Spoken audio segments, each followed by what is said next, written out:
Hello, Chris Haskell from They Live by Film. For those of you that don't know, Adam and Zach and we've built a show over the last 2 years that's a combination of film discussion from three very different perspectives, as well as industry interviews with the leaders in the boutique Blu-ray and 4K community. For the interview portion, we started out with Craig and Dennis over at Deaf Crocodile, who were kind enough to give us time.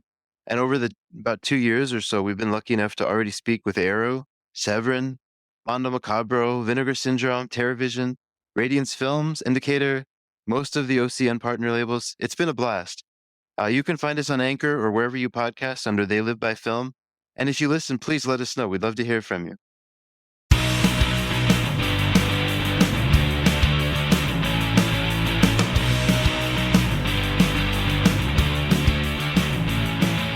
Welcome back to The Disconnected, and I'm here with Ben Modell from Undercrank Productions, who is a silent film historian and piano accompanist.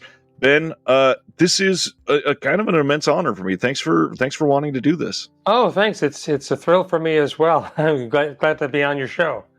I'm so glad that you reached out. After I had Film Masters on, Ben reached out, and we tried to get the setup. And there's so much that is out there for silent films that people just simply aren't aware of. It seems like this. It seems kind of weird to describe it, but like the underbelly culture of silent films, that there's this mass hive of people that love it, but it just doesn't get the press. So before we get into it and your background, why silent film? Why is it something that you love? I'm still trying to figure that out. Like a lot of people who are drawn to and are just nuts for silent movies. I encountered the films at a young age, and it just kind of clicked. My folks tell me that I discovered Charlie Chaplin on TV when I was a toddler. But for some other folks, you'll be flipping through, scanning through YouTube. Right. And there's something that are looking at that is somehow related to something with Harold Lloyd or Buster Keaton or Doug Fairbanks, and that'll appear, and then you click over, and then that's it. So I think that over years of thinking about this, because I get asked this question a lot, I think one thing something I enjoy is an entertainment where I'm involved a little bit, the way old time radio is kind of like that. Silent film is like that. Theater, where you're using more of your right brain to be part of what's going on. I think video games and VR is the same kind of thing, where you're presented with a screen reality, and then somehow through your brain and your imagination, you absorb yourself up into that. Just to think of how you feel when you're playing a video game. You're not just passively watching it. Oh my God, I missed that leap, and you get caught up in it. I think it's the same kind of thing. It's just on the surface it might seem odd because it's moving pictures and culture from 100, 110 years ago, and on the surface, so there's so much about it that this just looks like, oh, I'm not going to enjoy this. The name itself, we're always having to drag our friends past the word silent anyway. Right. But I think that that's what I enjoy about it, and it just wound up becoming the basis of the course I teach, of how we're presented with visual information. We bring the rest of it up into this experience, and the book I've written that'll be out in 2024 called The Silent Film Universe this explores all of the aspects of this. Wonderful. As we're going to find out in a little while when Ben's around, the film is anything but silent, and we have a lot to thank you for that. But really, through this whole conversation, I just want to make sure that we are giving honor and appreciation for those that set the stage for what we all have loved through cinema at any level. And without these, it wouldn't exist. So thank you for shining a light on that. Oh, yeah, absolutely. And it's not like these are primitive films. It's just Right. What we call them before Talking Pictures changed everything. But pretty much every aspect of film language was created during the silent era. Yeah. Really, there's not, even handheld shots and whip pans and flash cuts and stuff like that. The entire language was created. A lot of it in a short period of time in the early teens of the 1910s. But there's pretty much, with the exception of CGI and anything that involves a computer, Right. not that much new has happened since sound came in. So it's important to see how. I think it's important to watch these films to learn how to tell a story visually, and think, oh, maybe can we cut this line, or do we need all of this, or is there a way to engage the viewer in a more deep Oh yeah. way by working with these visual stimuli? And I mean, they invented so many of the in-camera tricks that we are still seeing deployed today. It's Yeah, amazing to watch. yeah. We got a lot to dive into with Ben. So first, let's look at Ben as a whole. How did you get to where you are today? You must have an incredible history. Well, it's a history. Uh, I was somebody who was very interested in both music and in filmmaking growing up back in the days of being a Super 8 filmmaker. And these two things ran parallel. And I went to film school where I made movies, but I also started playing piano for the silent film classes there. And then after maybe a decade or two of trying to make it as a filmmaker and a comedian and a comedy writer, I did improv and sketch comedy. I did some stand-up for a little bit. I made a feature film, no budget independent feature film back in the late '80s, and that got released. But there was a moment where, a moment of reflection where I was just really frustrated and kind of burnt out, and noticed that anything I'd ever dealt with or done that involved silent film worked itself out much more easily. And I started leaning into that, and that gradually became what I do for a living. I tell audiences, "You're at my real job. Yeah. This is it."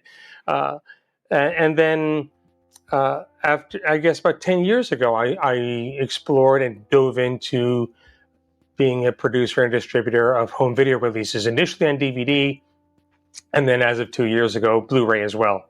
But trying to find silent films that the big companies weren't Right. necessarily highlighting or paying attention to, and that's justifiably so. My idea is not to. I think of them as colleagues, and what I'm doing, and the people I work with in my company, Undercrank Productions, we're filling out the landscape. The Criterion can do the Chaplin films and the Lloyd films and Flicker Alley and Kino. They can do the Keaton films and all Chaney and all that kind of stuff. But there's so many other people like Alice Howell and Marcel Perez and Raymond Right. Griffith and even Tom Mix, whose films really just either haven't circulated or haven't been available in quality releases that we're trying to work on getting back out to fans. Well, as of June, I want to say congratulations on the 10-year anniversary of Undercrank. That's a big deal. Yeah. One of the rare times that Facebook did something useful. In November of last year, it reminded me, hey, 10 years ago, here's your first Kickstarter. I thought, oh, 10 years. So it's been a while, but yeah, thanks so much. And I think we're up to 29 titles in release now, and it's hard to believe. And a number of these have been licensed to TCM and aired there as well. But Wow. it's just something I would just go on, finish one project and take some time to digest and process it before finding some other film or comedian where I think, this should really be available. And then Right. off goes the next Kickstarter, and away we go, and then doing the next thing and the next thing, and now it's this accumulation. It is wonderful to see that still in the 2010s and into the 2020s, we have places like Undercrank and Norman Studios that I've had on the channel before that are focusing on so much of these, for many cases, never before seen films or incredibly underseen films. And you can have a 10-year legacy so far that people are still willing and continuing to support. It's just immensely incredible. Well, yeah, thanks. I mean, a lot of it is due to things like the advent of crowdfunding. I did my first Kickstarter in 2012, and Kickstarter itself had only been around for 2.5 or 3 years. Right. But the question had always been funding and how many units will this sell? And once I discovered manufacture on demand, which I think at the time of my first release, Amazon's Create Space, which no longer exists, had only been around 5 or 6 months. But the idea that I didn't have to worry about pressing 1,000 or fifteen Right. hundred of something and then have all these boxes in my living room and hope I would sell all of it. It made for an easier workflow.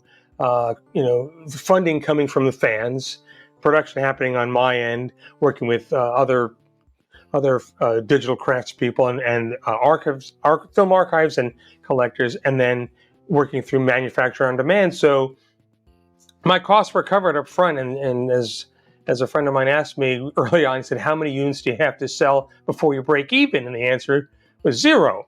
So this Right. meant that I didn't have to do something that I knew would sell a lot.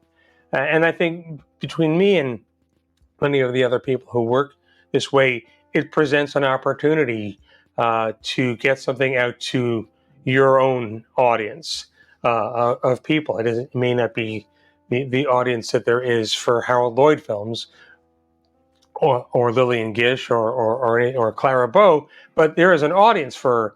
There are Right. people who are interested in seeing films from the Norman Studios or the things that we release.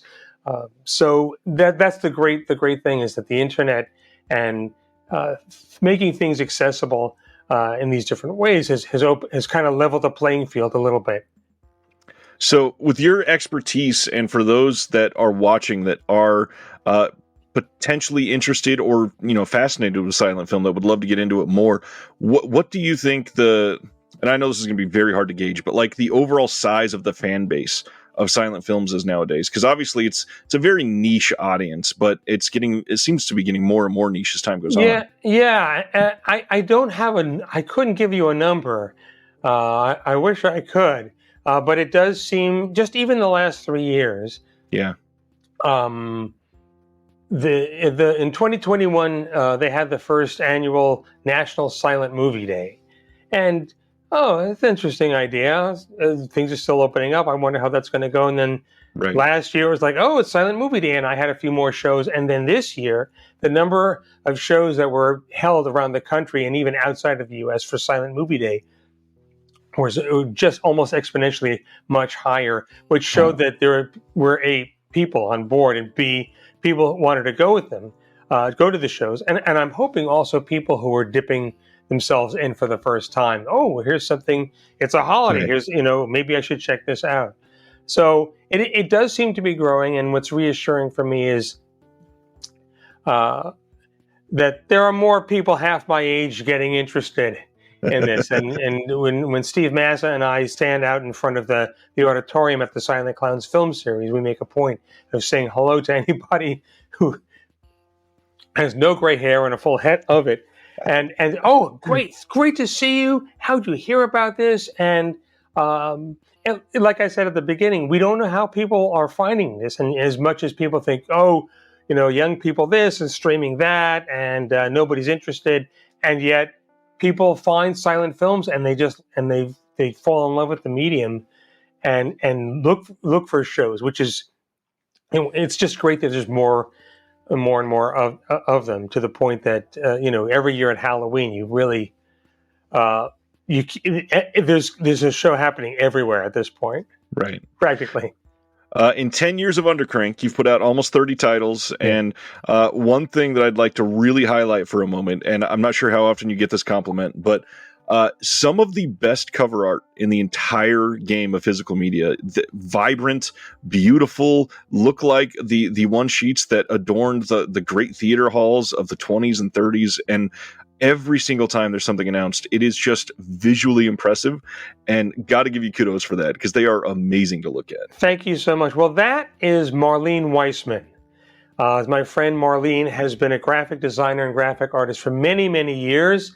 In the 1990s, she did graphic design for the original Late Night with David Letterman. She was at SNL during the 1990s, so some of the logos you've seen for things like Wayne's World and some of the other fake products were things that Marlene designed. But she's got this great sense and appreciation for both the era, being a silent film fan herself, Yeah. as well as contemporary art and an art of collaging. And so she was part of the staff of the Silent Clowns film series from our beginning, and so I'd been working with her anyway for a very long time. And when I started putting out DVDs, I realized one of the most important things besides good quality scans and decent or better music was the box art, because the Right. box art uh, is your first line of defense online. It's very easy to make something that looks good to you, and your friends will tell you it looks fantastic, but it needs to look impressive, especially when I'm releasing things you haven't heard of. Right. And the idea is, working with Marlene's artwork makes it look like, oh, I, I I should have heard of this. It looks like something I should have heard of. And we work very hard on it, and to the point that Marlene will look at the previous 2 or 3 releases and try to find a color scheme that is not exactly the same. So one orange cover isn't followed by an Yeah. amber one, etc. And we try to do things like, okay, I love the design. How does it look 1.5 inches high? Because that's how it's going to look on a phone. Yeah. And if you can't make out what it is, your eye. I think part of my sensibilities from playing for and accompanying films for so long, my eye is very aware in my brain of where my eye goes, and if I'm not, so Marlene and I work together, and she's done some amazing things for some films, and a lot of them for which there is no poster art you can right click and save from heritage auctions. And so her box art for the Family Secret DVD, for Whispering Shadows, the Lon Chaney disc, and on and on, and even some of the Marion Davies films. That was a challenge where I think, because of Hearst's initiative, most of the advertising and promotional artwork for Marion Davies films, even if they were comedies, have her in this big, expensive gown Yeah. and an expensive hat, and they were all glamour shots. And even the stills that you would find would look that way, and we would think, well, this is a comedy. We can't use any of the existing artwork anyway. And Marlene found a way. I love her cover for Xander the Great. The idea is to make an impression, to let people know this is something that is that it's a quality product before they even click on add to cart.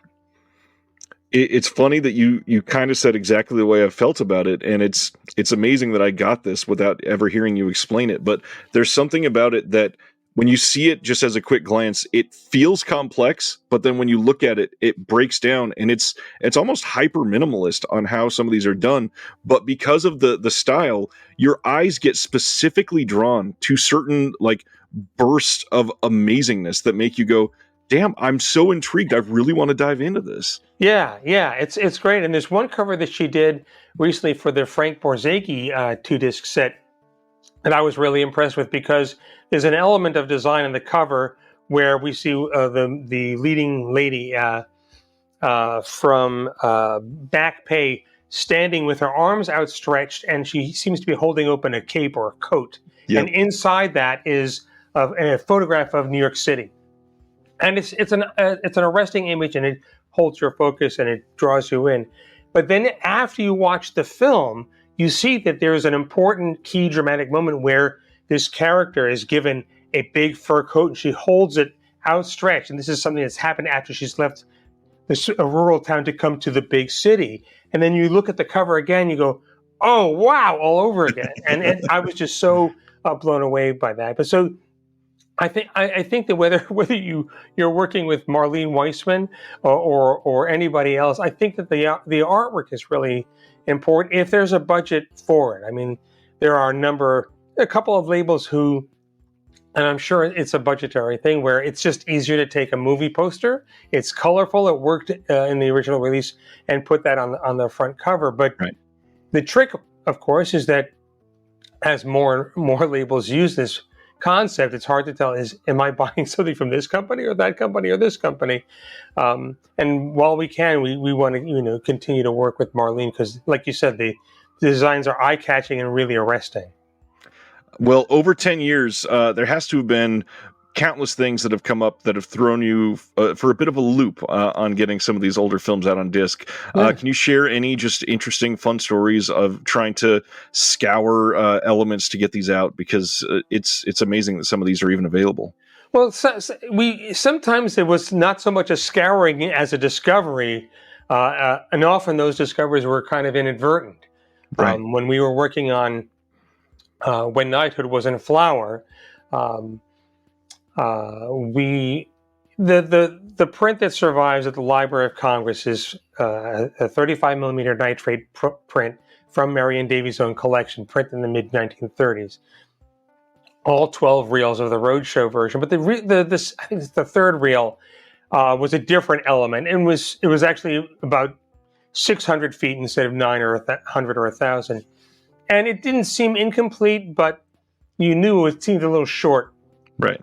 But it was fine. We had the whole thing scanned. I scored the film, and at one point I was having a conversation with James Layton, who currently is the head of the film vaults at the Museum of Modern Art, but he's also an expert on early color.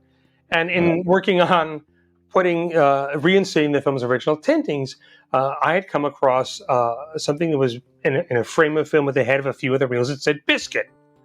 Now, I know light amber, and I know amber and pink and light pink and blue and all this stuff. We had seen that, and I asked him, "What the heck is biscuit?" He said, we figured maybe something in somewhere between light amber and nothing, or sort of a wheat tone." But he said, "Oh, the only time I've ever seen that was, winding through a reel of nitrate of When Knighthood Was in Flower that's at the Academy." I said, "There's another print?" Okay, so he makes an inquiry about the print. It turns out their print it's just reel 3. And Wow. so I put the Academy and the person from whose collection this was part of, together with my friend Rob Stone at the Library of Congress. Things got sent back and forth, preserved photochemically, and scanned. And that reel 3 is 900 feet and includes a key scene in the film that cements the relationship of Marion Davies' character and her love interest, which we didn't have up to that point. Wow. And with the Alice Howell comedies, there's a collection of 16 millimeter rental prints from the 1930s that came to the Library of Congress by way of a few different. I think it was a library from a company called Mogul Brothers. Then I think. Anyway, it doesn't matter. It eventually went up at the Library of Congress, and every once in because I play for films at the Library of Congress down in Culpeper, Virginia, 4 or 5, 6 times a year. I go or less. I would go down, and sometimes Steve, my friend Steve Massa, silent comedy historian, would come with me, and we'd Rob Stone and he and I and a guy named David Denton. We would go, or anybody else who was visiting. We would pry open these smelly, rusty old cans from this rental library, and sometimes it'd be Castle films and official films and just old, uninteresting things. And then every once in a while, you'd hear Steve go, "Oh my God, this isn't known to exist!" And we would turn up. We turned up at least one Marcel Perez comedy, and I think at least 3 of the films on the Alice Howell set were films that were lost films until we turned them up, in 2015.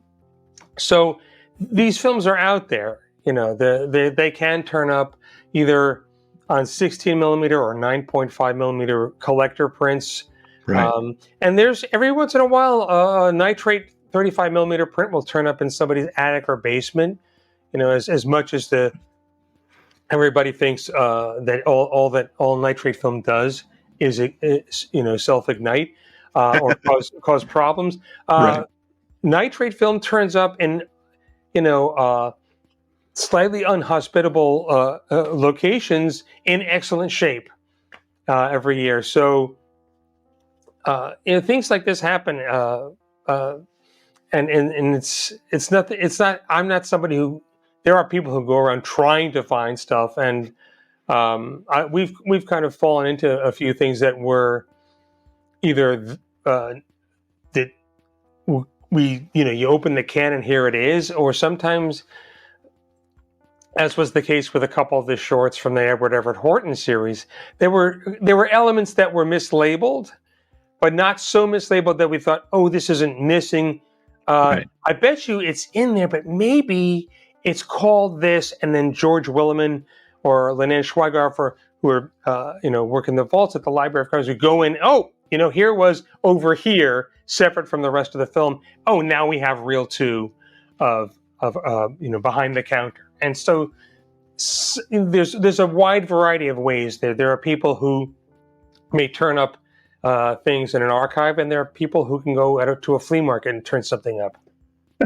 Yeah, that's one of the most fascinating things. The I guess spectrum of stories that we've heard over the years of just these random reels of nitrate that show up that are in many cases practically demolished, but then in other cases look like they've been preserved in ice for 70 years and have never been touched, and somehow they're pristine. And it's amazing just to visualize what could be out there, but also terrifying to think so much of it is probably never going to be found. Yeah, it's possible until somebody, fixes up a DeLorean and goes back and gets the stuff from, one of the exchanges.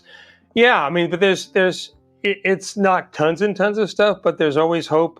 And films tend to turn up also overseas. Yep. There's a lot of film where the only known element is at the Czech Film Archive because that was kind of the end of the line. It was just easier to not ship it back sometimes. So things will turn up. I know the San Francisco Silent Film Festival has restored quite a few films that only survive in prints with Czech intertitles, and working together with the film archive in Prague, scan these things and restore them and put new English titles back in. So there's stuff that's out there. Definitely. That's exciting. Yeah. There's so many things that I'm just always ecstatic to hear about something being rescued. So that's Undercrank. There's new titles coming out all the time. Is there something underway right now that you can highlight or tease for somebody? Yeah, something that most people have never heard of is a guy named Francis Ford. We're working with, actually, it was a project that a historian named Kathy Fuller Seeley, who teaches at UT Austin, brought to us. And it's a restoration of a film made in the late teens called The Craving, which had been preserved in a Dutch print with Dutch titles by the iFilm Museum. And we've been able to digitally restore it, stabilize it, do a lot of digital cleanup. And it's a film that he starred in and also directed, as well as, and that'll be augmented by 3 other short films that he starred in and directed. Oh, wow. Some of them, at least one of them, done with Grace Cunard. But Francis Ford, he's probably, if anything, best known for being the older brother of John Ford. Francis entered pictures, I guess the late aughts or early teen, probably, I guess, around that time, way ahead of his brother, who eventually came out to the West Coast, and Francis, got him connected and involved. And there's a lot of it's interesting. There's a couple of moments and in a film called The Post Telegrapher that's going to be on the set, film made in 1910. That look remarkably like things we associate with a John Ford film. There's the closing shot of the film is shot from inside a cabin through an open door to a silhouette of somebody standing there playing taps. And I thought, gosh, so that's where that comes from. So this is something that Kathy has found in a number of the films. And so between the name John Ford and there's no relation to Francis Ford Coppola, I don't think. But that's something we're working on that'll be out at the beginning of 2024. We've just completed a very successful Kickstarter to bring a film from 1926 out. It's The Bat, directed by Roland West. People may have heard of The Bat Whispers, which is the sound remake that West did in 1930. The Bat Whispers has been around on Laserdisc and VHS and DVD for years. But even though The Bat, the silent version, had been preserved and photochemically restored in the late 1980s by the UCLA Film and Television Archives. I think just because programmers didn't know to program it, it has not been seen much. It's not like it wasn't available for screenings. So we're working with the UCLA Film and Television Archive in a co-branding deal, much like the one I've had for the last several years with the Library of Congress, to get a new scan of their preservation elements. And we'll do digital cleanup and stabilization, and that'll be out in time for Halloween of next year. Nice. There's a couple of other things that we're percolating, but having just finished up production on and releasing, I think, 5 of them in the last year, I need to dial it back a little bit. Yeah. So, but we're always, on the lookout for things, and it depends on my schedule. But there does seem to be an interest among some of the archives, anyway, in partnering with independent producers to get some of their titles out. They've spent all this time and money restoring the films. Right. And they make the rounds, playing festivals the first year or two after their restorations are done. But then what? And then they sit and languish. They sit, yeah. So rather than complain about, these archives, I thought, well, let's see what's involved, and maybe something can happen. In some cases, it's a little more expensive, or the answer is no, or there are maybe a donor restriction on something. Then you move on to the next thing. Well, what about this? Oh, okay. So, that's there's always this moment where I go, no, this should really be available, and I'll go, okay.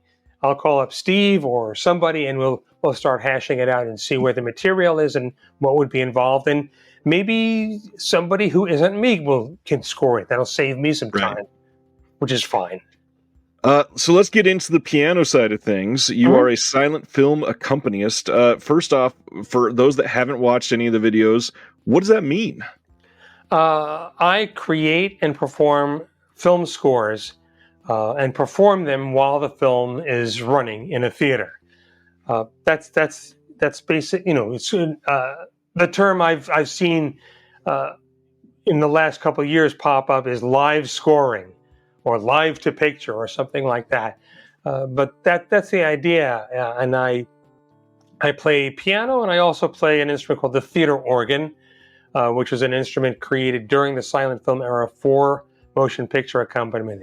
It has its roots in the traditional, tootsie flutesy pipe organ that may be familiar to people. But what it tried to do, based on what was available in the teens and 20s, to sound like real instruments, much like analog synths of the 70s and 80s tried to. But that way you were approximating a symphonic sound, and you only had to hire one person to play the instrument. So I play. So I play those two instruments, and I've done some orchestral scoring as well. And so that's the basics of it. Is I create and I try to work in a musical style that is. It may not be 110% authentic, but it's awfully close to the style of the time. When I started, I met a guy who had been a movie organist in the 1920s, and just glommed onto him and learned as much as I could from him in terms of musical style and scoring technique. I had not heard that part from you before. That's fascinating. Was this somebody that was big at the time, or is this somebody that was in New York or anything crazy? Well, here's a guy named Lee Irwin, Erwin, and he, at the time, this is the 1980s, was the house organist at an art house, as we call them, an art house now, repertory cinema. Yeah. That had a small Wurlitzer in it that was around the corner from Carnegie Hall.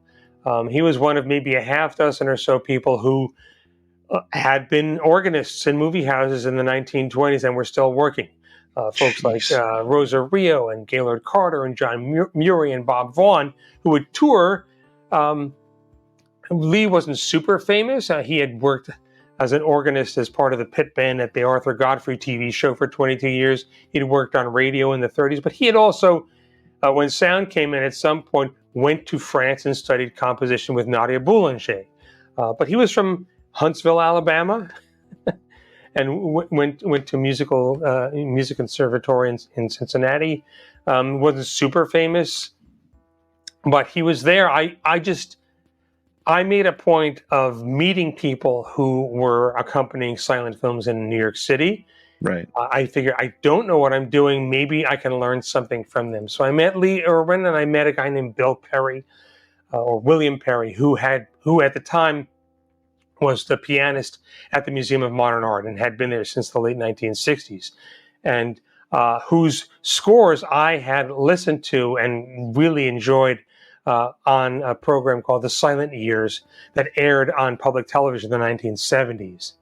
And so I had these two sounds in the back of my head that at least felt authentic to me in terms of the musical styles, staying within the era and not going past 1930. Right. And also, both of them played and scored in a style that I felt was more akin to more contemporary film scoring than what I researched and found was the practice during the silent era, which was more of doing music beds and what I call song title puns, where you're playing a piece of music whose title matches something on screen. It's something more about mirroring what's on screen as opposed to supporting it or getting inside it and letting us up into that world.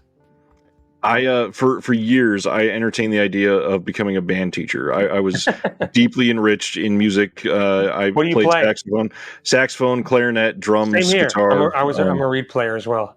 Uh-huh. It is a blast, but there's so much that is intimidating by it. And listening to some of your scores to some of these films has been just a highlight. I adore the themes that you've used. It is such a wonderful way to see it supported and have that authenticity with it, because it's so much more difficult than people think to come up with something that's not your art from 120 years prior. That is, you're really trying to capture the essence of an era that you weren't a part of. And so having somebody that you met in the 80s that could teach you that's got to be a huge benefit.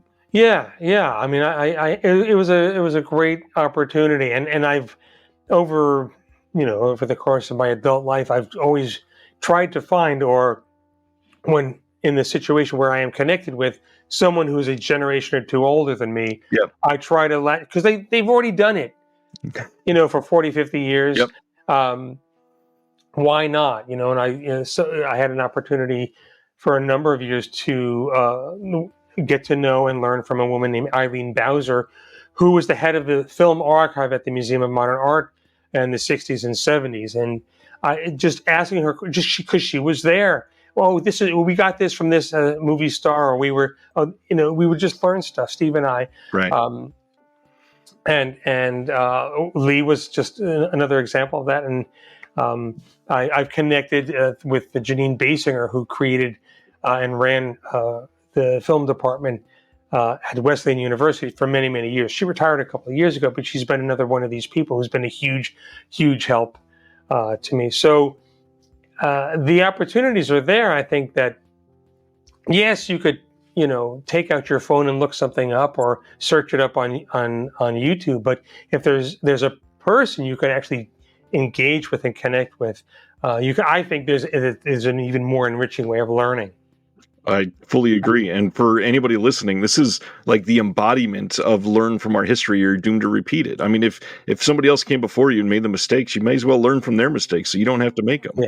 Yeah, the mistakes and also the things that worked for them. I mean, when I was in college, I was actually playing for 2 or 3 classes a week, and I would go and I would play for something, and I'd go hang out with Lee and say, I did this, and what do you think? And well, maybe next time try this, or well, I have this picture coming up where I have a scene like this. What do you think then I would go and try it out and then go back. And it was kind of like silent film accompaniment boot camp or some kind of intense, intensive training course. But instead of just making it up and thinking, well, okay, I had someone who had done this. And I still, Bill Perry is 93, sharp as a tack, and I stay in touch with him, and I visited him this summer, and we continue to have conversations with him, and we talk about playing for this way, and what about that, and what about this, and what did you do for this scene? And it's just the fact that there's the weight of experience that I can engage with is just is such a huge help for me.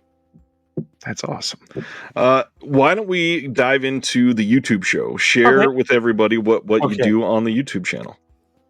Well, what we're talking about is the Silent Comedy Watch Party. And that is a live streamed, live scored with live introductions YouTube show that I began the week before the big shutdown in March of 2020.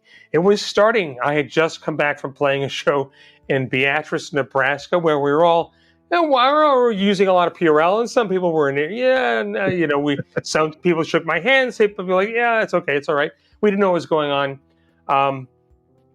I had this idea to do this out of my apartment with a video projector and a laptop and my piano and a couple of mics, and I'd had the idea to do this, but didn't want to compete with actual shows. I'm more interested in getting people into theaters.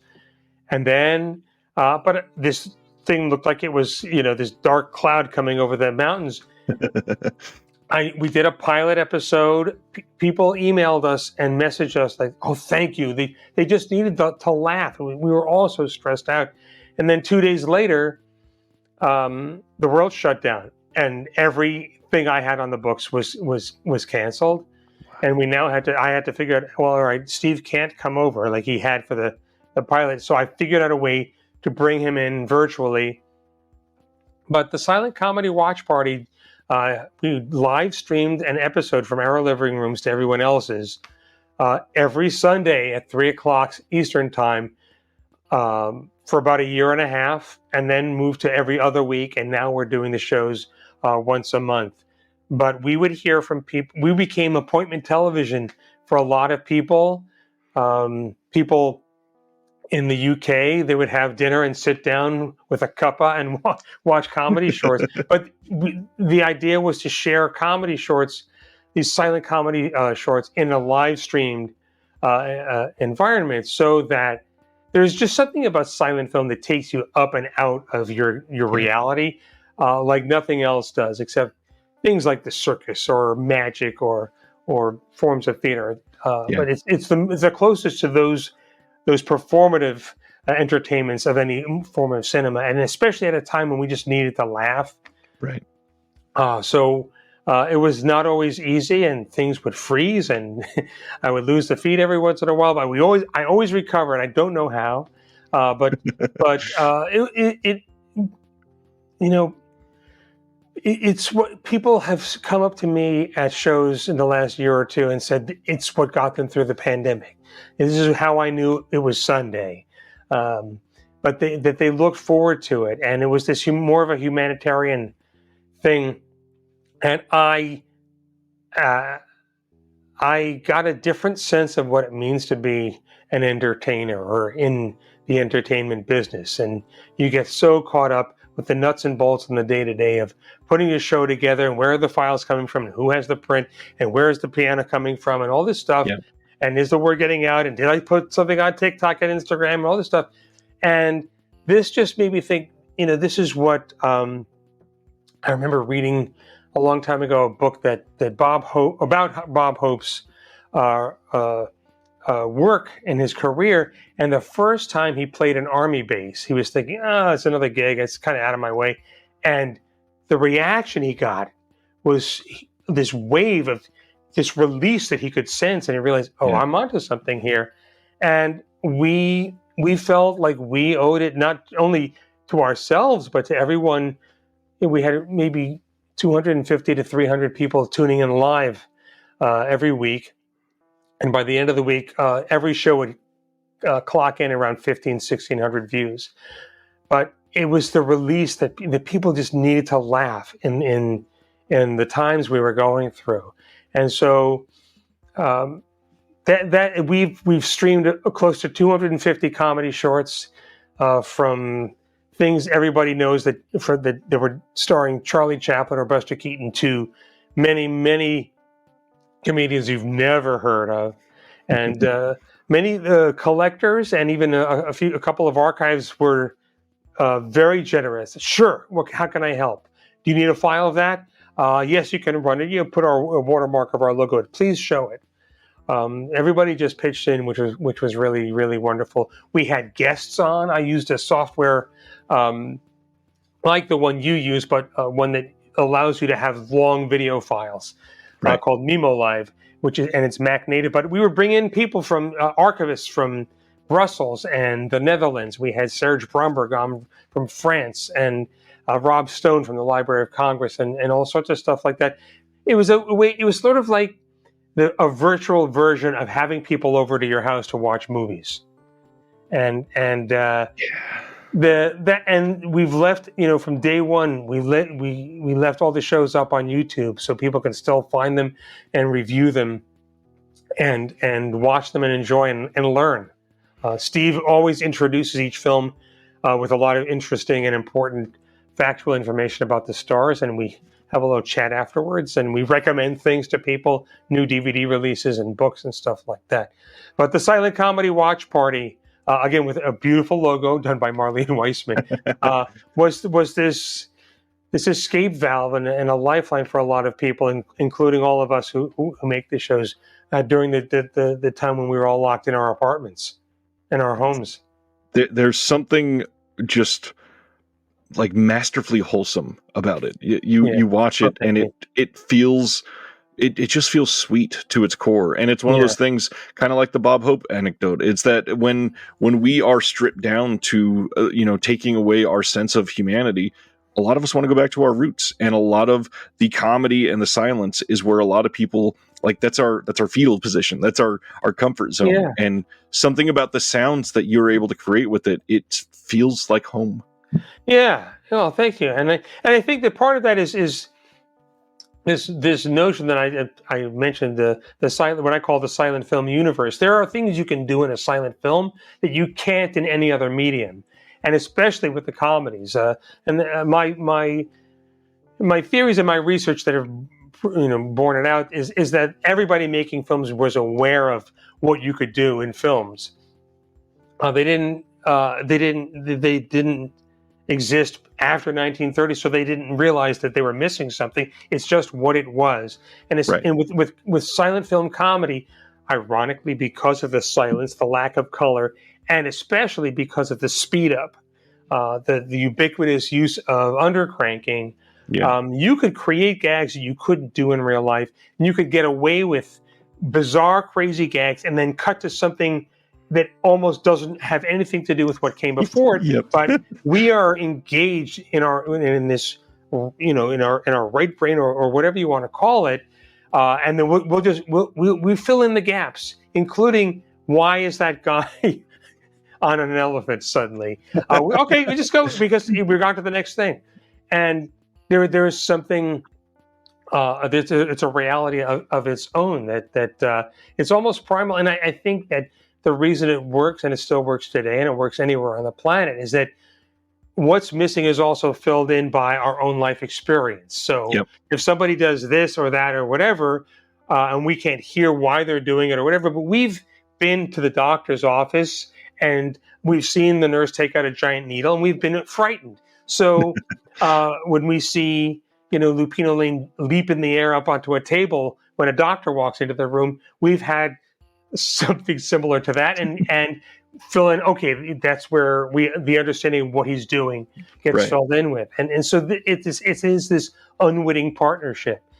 Again, on the surface, it sounds like, oh, I have to do all this work. Somebody once said to me, well, if there's no sound, how will we know what's going on? But actually, from the first fade in, you can absolutely follow what's going on. And I've done shows with little kids who have no context for what silent film is and all that, and they just get it and they laugh their heads off. Well, and that's the joy of silent film. So much of it, because you don't have the dialogue, a lot of it was just based on shared experiences. It wasn't like you're not discovering the underlying traumas of a culture or something like that. It's mostly shared humanity because you're visually sharing everything. And so because of that, when you're stuck in due to COVID, it's something that everybody can relate to when you're going deep into silence. Yeah, yeah, and just between that and the need to laugh and to release because of everything that was going on. Um, and there are people who have posted comments on social media. A few people who were brave enough and bold enough to say, "I have mental health issues, and laughing at these films really helps me get through the week." And these are the people I've heard from. I have to assume there are more people who we don't hear from who have the same reaction, or for whom there's some sort of a human enrichment happening. But it was something we could do. Steve and I are huge fans of silent comedy. We knew how to put on a good show, and I had the technical know-how to work out things with microphones and USB cables and troubleshoot the heck out of stuff, having come from doing several years of tech support. And we've had shows where something would lock up, and I would prompt Steve with a question, cut to him. He would talk about something because I knew he would fill until I came back, and I would load another film from a drive down the hall, load it into the program, bring it in, thread it up digitally, and cut back to the two-shot like you and I have, and say, "Okay, Steve, we're all set. Tell our friends about the two Johns with Harry Sweet," and he would just pivot and go right into it, and off we went. So I think, like you said, there's also something familiar about it. It felt like the early days of television, Right. in a lot of ways. That things would go wrong, but hey, what are you going to do? Well, and as somebody that's done tons of live shows, like actually in theaters, that kind of stuff happens all the time, where something just happens to not be plugged in all the way, but they're not going to discover that because there's 127 different connections on that stage right at that moment. Oh gosh, yes. And then my cousin David texts my wife, who's operating the camera, "Tell Ben we're hearing an echo." And and she will write something on. I have all these blue cards and Sharpies, so she'll write something. Steve's mic is on, and I have to, hang on a second, and fix it. But everybody got it. We were all stuck in our homes, being very careful, wiping down our groceries, and watching the news, every day to see, can I go outside? Can I go outside? And so it was an honor and a privilege to get to do this, to help people. We all over the world. We'd always be stunned by stuff. There was a young woman in Japan who could have waited till the hour was more, was better for her, and watched the playback. But she would get up at 4:00 in the morning, her time, and watch the show live with us and post a comment to us through Instagram. People watching in Australia and Poland and Hungary. It's really remarkable. I wish it had taken off. I was kind of surprised that once things opened back up, there was less of an interest in watching something. The fact that it was live, I think the people who watched our shows enjoyed that, and I always thought that was would be a big draw, is the fact that you were virtually in the same room as the accompanist. But I think that any streamings of silent film that is still happening sporadically is happening. Recorded things presented by festivals that are available for a week, Right. and maybe it'll come back around, and we'll have to set up a studio and start all over again on a regular basis. But it was a great way to get knowledge about the films and the comedy and the laughs out to people. Sounds like the stage manager you found in your wife was super helpful. So glad you had that. Oh yeah, her, and on the other side of Central Park, Steve and his wife Susan, and they're both people who had big backgrounds in the theater. So Mana and Susan were co-piloting the show by text. uh, letting each other know Ben this or Steve that or what's going on and stuff like that. We're all show business veterans, so we've done this before, and I had done television production in high school a little bit. So having this software on my MacBook, 3 feet away from me is sort of like having a control room on a Right. MacBook while playing the piano and also watching the films and stuff like that. Well, we've touched on some of the aspects of everything you do. How about the lecture side, the teaching side? It seems Yeah. like you've branched out kind of into everything possible under the Silent Films banner. Yeah, just about. I teach a course at Wesleyan University called Silent Storytelling.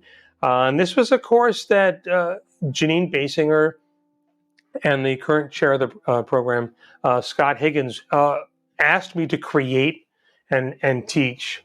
And I've been doing that since 2015. And Wow. and I accompany everything that we screen in class. So there's a nice Kawai baby grand piano in the little theater / screening room where we present things, and so the students get live accompanied silent film every time. And having taken courses on silent film and having been the guest accompanist at some of them, I knew that I didn't have the level of academia or book smartedness to teach that kind of a class. But what my class is more about watching and discovering the development of this visual storytelling language of silent film as it presents itself and then matures from 1909, 1910 through the end of the era, where there is a gradual leaving out of more and more elements, where instead of just pointing the camera at the actors, then having a title that says exactly what's about to happen and then watching it happen, we'll just cut to something. Or a title will only have 5 or 6 words and just give us a suggestion. Or we'll cut from this to this to this, and it's up to us to figure out what's going on, whether it's something that was done in a Griffith film or one of the Russian filmmakers. Wow. And that's something I didn't look to move into teaching, but Janine felt that this is something that I could do, having seen me introduce and do a Q&A of a silent film show I had accompanied over a bunch of years at Wesleyan. So that's where the teaching came about. And the only other thing to do now is to go back into silent filmmaking.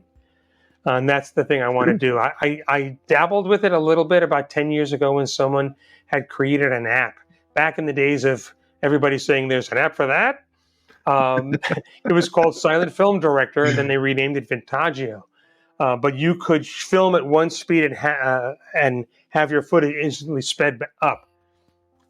And I worked with friends of mine in the circus and clown community here in New York City, and we would shoot these things, and we would do a take, watch it, and then realize it just looked like film running too fast. Right. What I've discovered is that back in the silent era, everybody knew the films were being shown faster in theaters and compensated for it by moving a little slower.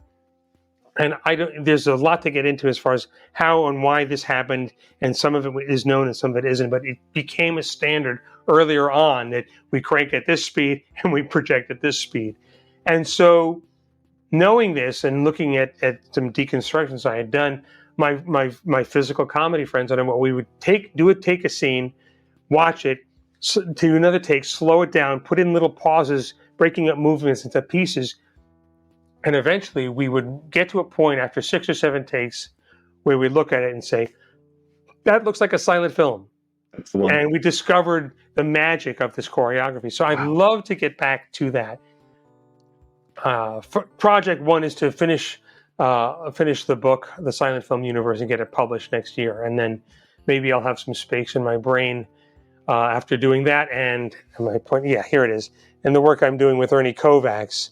I'm the archivist for the Ernie Kovacs television collection, and we have a book that came out this summer called Ernie and Kovacs Land that I was a co-editor on, along with Edie Adams' son, Josh Mills, and counterculture historian Pat Thomas. So I do a lot of work with that. I wear a lot of hats. That's why I've worn all of this off. It's the hat changing over and over. But it's always in service of getting stuff out to fans, knowing that they. Right. I think of myself as them. Like if I was a fan, what would I want to see? And I will try to find a way to get it. Try to find a wormhole between this film and this screen, whether it's a screen in a theater or at somebody's home, for people to enjoy the stuff that whether I enjoy it or I'm a huge fan or not. Oh, this deserves to be available.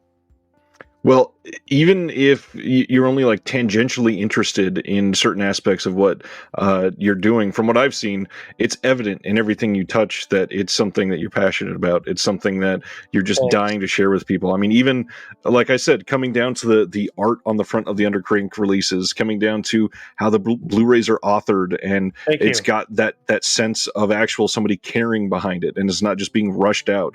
Yeah. The whole live show aspect, everything about it is just welcoming into this kind of a community that you've created, and it's just an incredible thing. Yeah. Oh, thank you. Thanks. And I look forward to meeting, in my travels or whatever, more and more people who've seen either my DVDs and Blu-rays or were watch party fans. Because we have, Marlene set the logo up on Redbubble, so you can buy T-shirts and tote bags. Somebody who was an avid viewer of our show about a year ago let us know that they were in an airport somewhere and saw somebody with the shirt and they waved at each other. So they're, I feel like we're a community and it's rapidly expanding. And I hope more younger people who may not be used to going to a movie theater to see a silent film, or even to some of the cine conventions that happen, we venture out to some of these things, because as much fun as silent film is to watch on your own, there is something of a happening of being in a room with other people, and I think that lines up with everything that people are saying today about going to see it on the big screen. And I think that what we've all been starved from for such a long time is seeing it not just on a big screen, but with other people going on the ride. Even in an action adventure film, I remember seeing. I was at a theater up in the Adirondacks, and I was going to do a show, but the day before I came early. My friend Larry McNamara, who runs the Strand Theater in Schroon Lake, said they were showing Mission Impossible. He said, just go and see the beginning. And at the beginning, Tom Cruise and the director. Sorry, there's so many Toms. Now I just want to see Tom Hanks in Mission Impossible. Yeah, I'd love to see that too.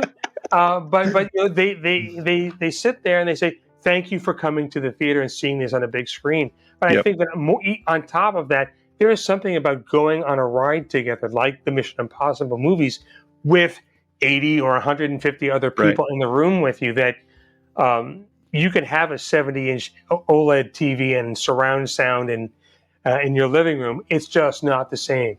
And silent film is experiential.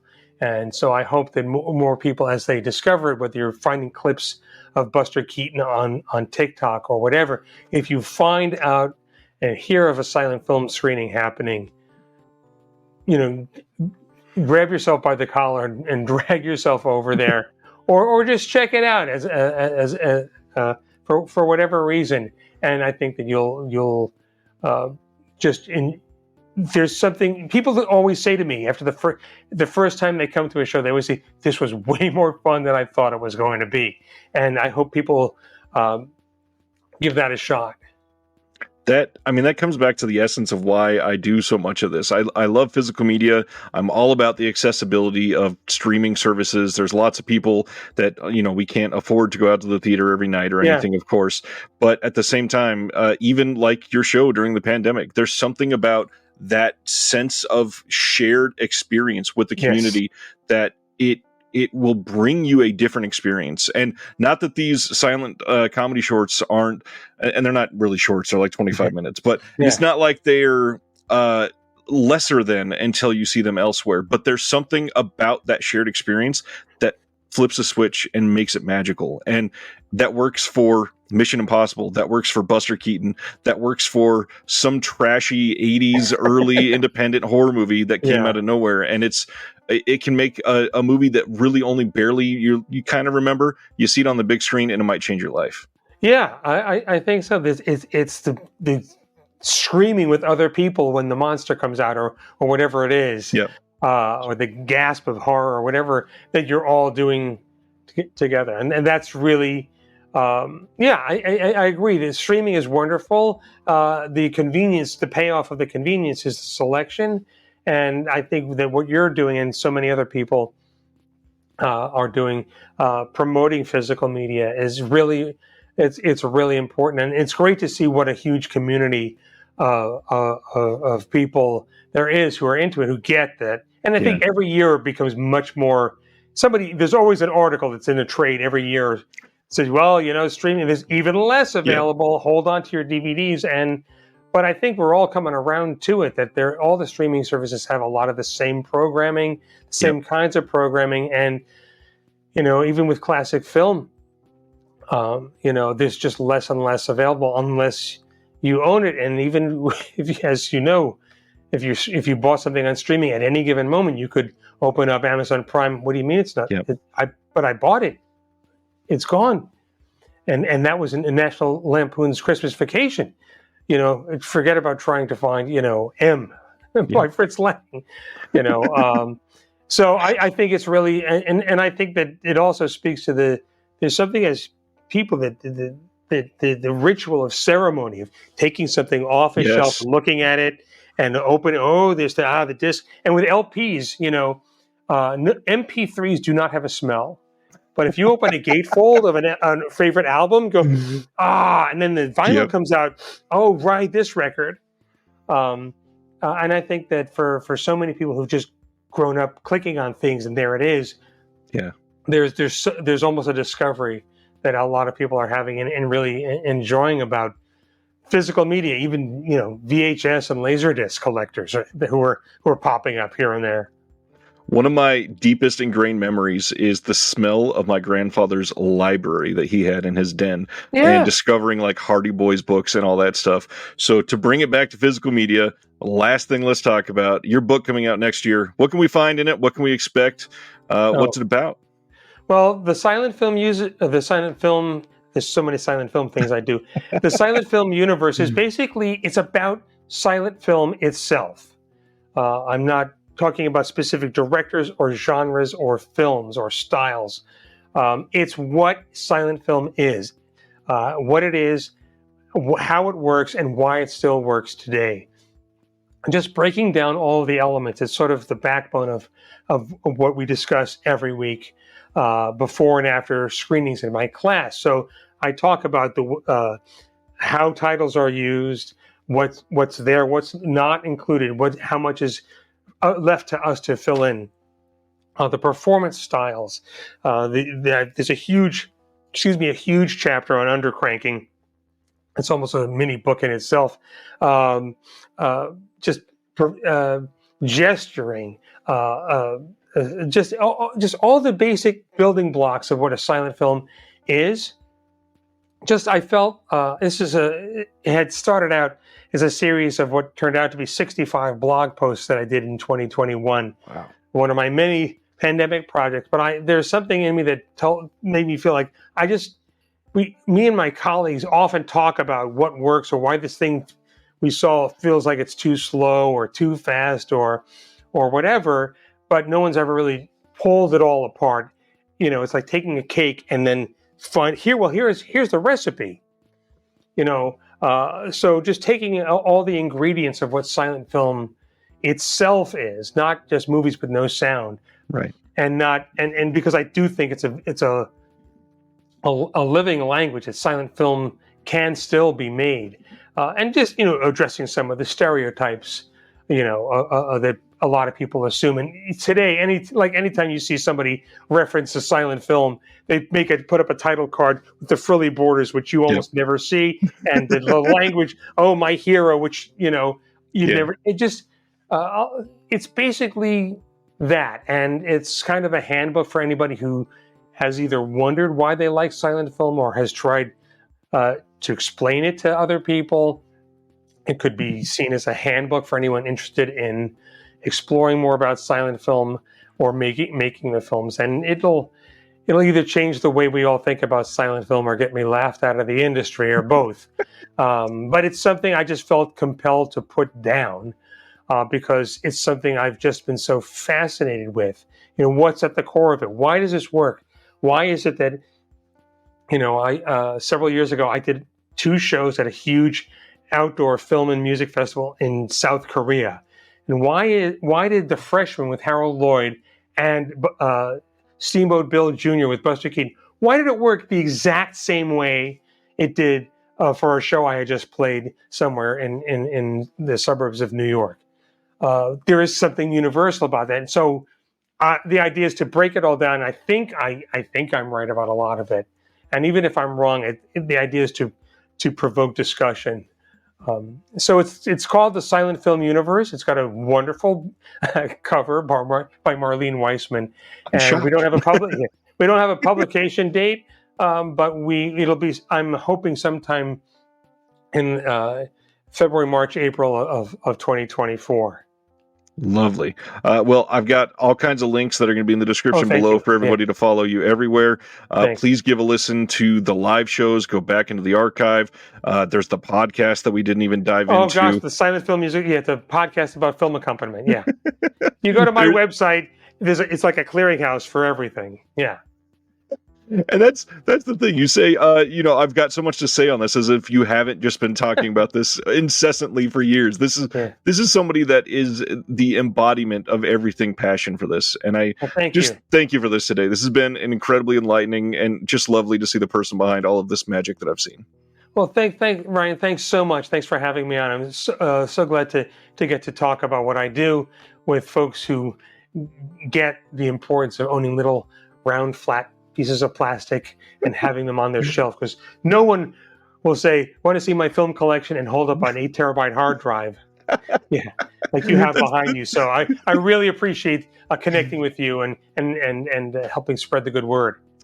For some reason, hard drives are not quite as impressive or as something that we can relate to. Yeah, no, it's a no.